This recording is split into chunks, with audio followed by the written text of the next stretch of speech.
One of the things that we're seeing a huge difference in this year is the earlier beans, maybe not the real early beans because some of those are struggling too, but the beans that got planted in a nice timeline look pretty good like this. I mean, these look nice. We'd like to see closer to a canopy by now, but you know, we've had a pretty wild ride on weather.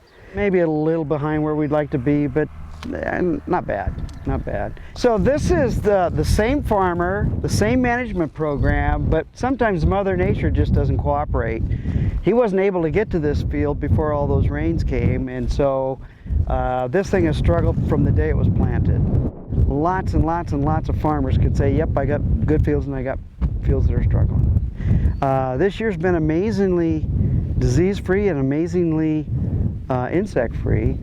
If everything were equal and everything were great, the only difference was the lower stand, beans, they branch out so dramatically that they can really fill up gaps. So a gap like this, if this were good and this were good and you had a gap that big, it really wouldn't hurt you in a bean field like it would a cornfield.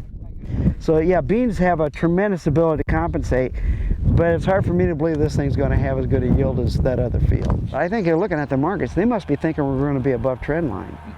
I don't see how we can be above trend line when a huge percent of the fields have a bad spot or several in it.